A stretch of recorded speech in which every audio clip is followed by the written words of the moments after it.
Single planetary gear sets operate under certain laws, 5 in all, to achieve various drives on vehicles. Let's review the 5 laws that govern these drives. First, there's neutral, governed by law number 1.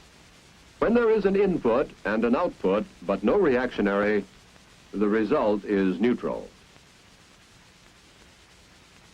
Next is law number 2. When the planet carrier is the output and there is a reactionary, we get gear reduction. This sets our vehicle in motion. After this comes law number 3. When the planet carrier is the input, the result is overdrive.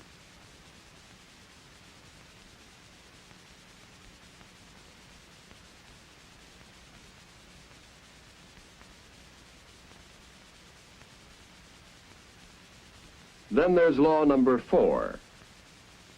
When the planet carrier is the reactionary, we get reverse.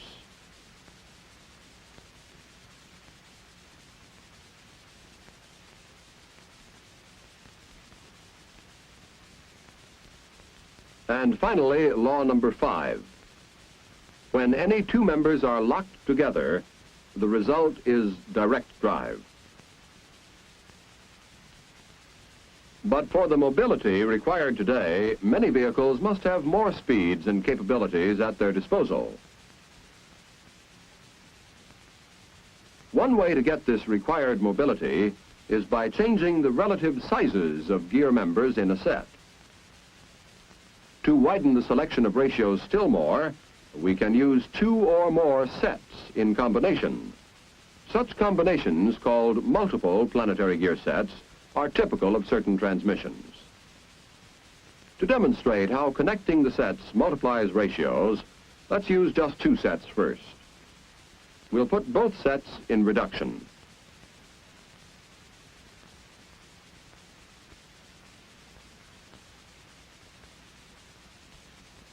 One set has a ratio of 3 to 1, and the other a ratio of 4 to 1. Therefore, we get a total reduction of 12 to 1. This is the lowest speed.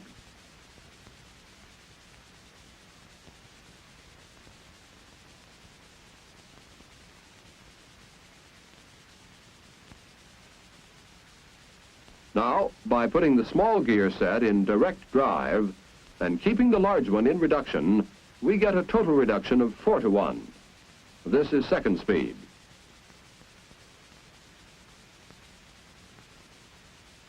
By putting the small set in reduction and the large one in direct drive,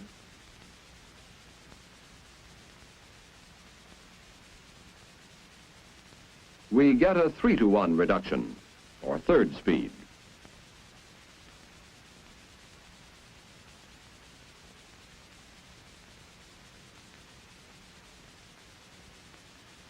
With both sets of gears placed in direct drive, we get a ratio of 1 to 1 with no gear reduction. That's fine for forward, but vehicles have to back up too. How do we get reverse? Well, to our 2 sets, we could hook up a simple reverse set. With the planet carrier made reactionary by a band, this would give us reverse. We could also transmit forward through the simple reverse set by putting it in direct drive.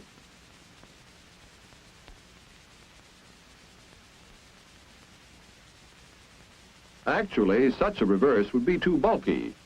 Space and weight can be saved by using what is called a compound reverse, which you'll come across in certain truck transmissions.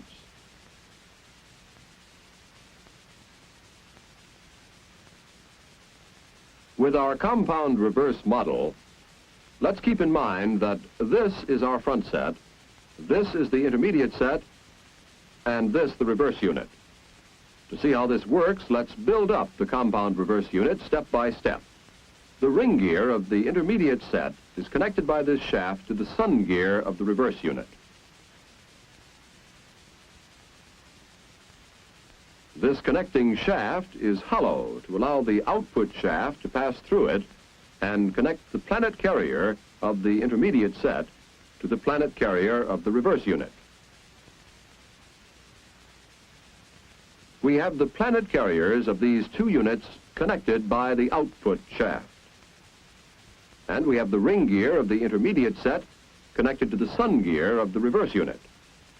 The next thing we add to the reverse unit is its ring gear, which can be held reactionary by a cone-type clutch. Now let's follow the flow of power in this compound reverse setup. The sun gear is the input in the intermediate set. The load on the output shaft, which connects to the intermediate planet carrier, makes it the reactionary.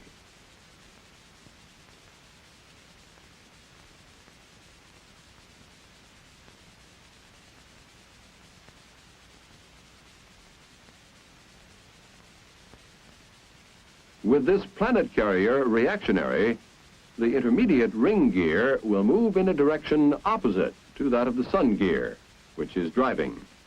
This gives us the reverse movement we want.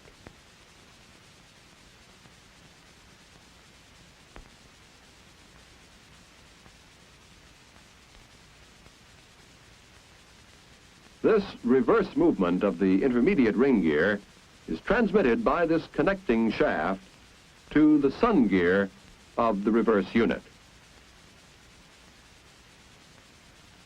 By making the ring gear of the reverse unit reactionary, the planet carrier becomes the output and follows the direction of the sun gear, which is driving.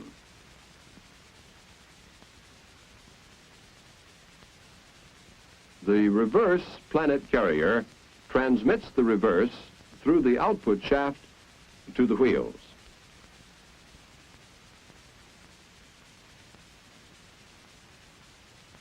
That's pretty complicated, so let's look at it again. Remembering that the reverse actually takes place in the intermediate set with the input, the sun gear. The planet carrier, controlled by the load on the output shaft, causes the ring gear to turn in a reverse direction. The ring gear transmits this movement to the reverse unit's sun gear.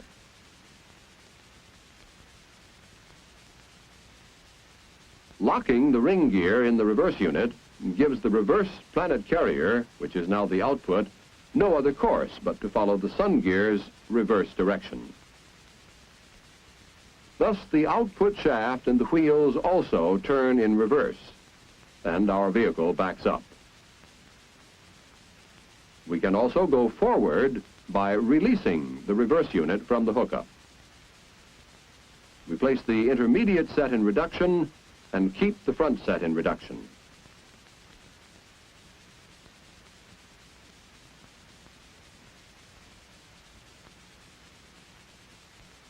The flow of power is then allowed to pass right through the reverse unit, which is now just going along for the ride, as it does in all forward speeds.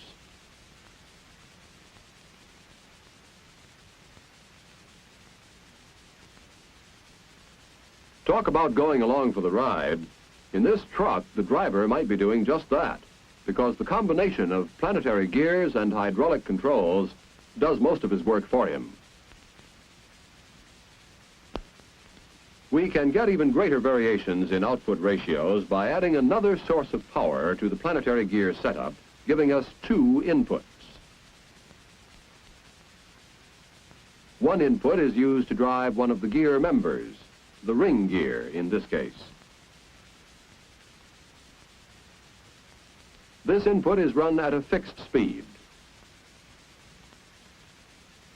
The other input is hooked up to the sun gear, and its speed can be varied.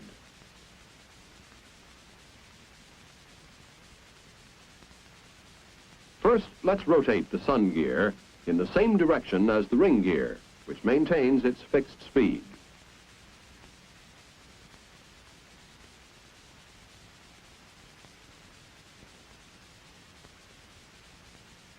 By the use of indicators, we will see the various speeds. The first indicator is connected to the ring gear. The speed of the ring gear will not change.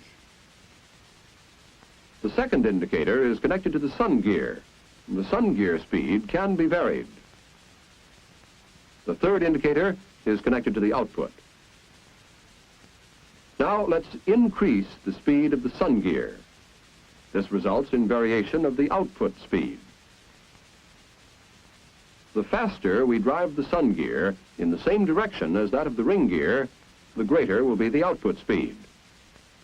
The output speed always stays between the two input speeds.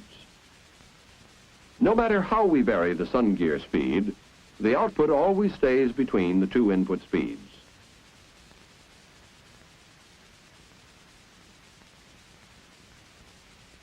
Now let's see what takes place when we rotate the sun gear counter to the ring gear's direction. We'll keep the ring gear speed constant and vary the sun gear speed.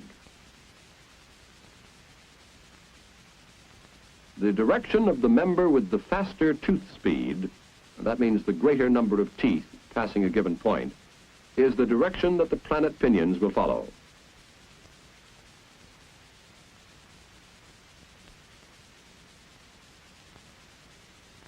Consequently, that's the direction the output shaft will take.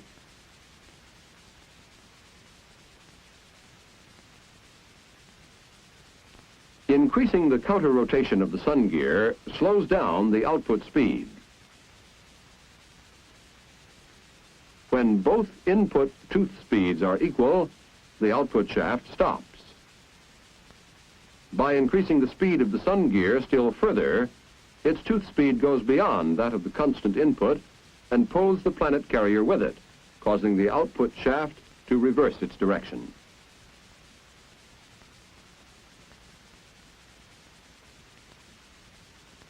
We can see that giving planetary gear sets two inputs instead of one widens their possibilities, making them especially useful in driving tanks. For instance, this tank uses the two-input principle on its two planetary gear sets, one for each track. A mechanism called the differential controls the speeds of the second inputs and facilitates steering by transferring power from one track to the other. In this way, the steering differential permits one output to be speeded up while the output on the other track is retarded.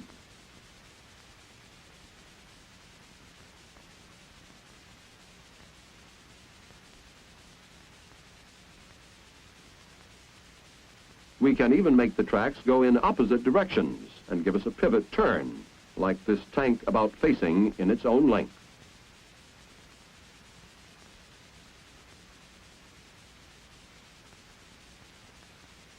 Look how easy and effortless driving can be with hydraulically controlled planetary gear sets.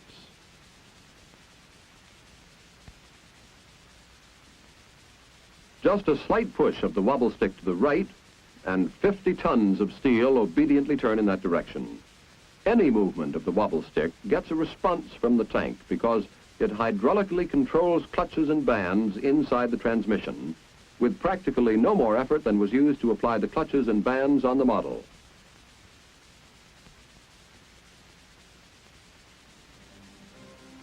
No matter how complicated the hookup of the actual planetary gear sets may appear, just remember that basically it's only a number of simple sets arranged together. So if you understand simple planetary gears and know the 5 rules that govern them, multiple planetary gear sets should give you no trouble.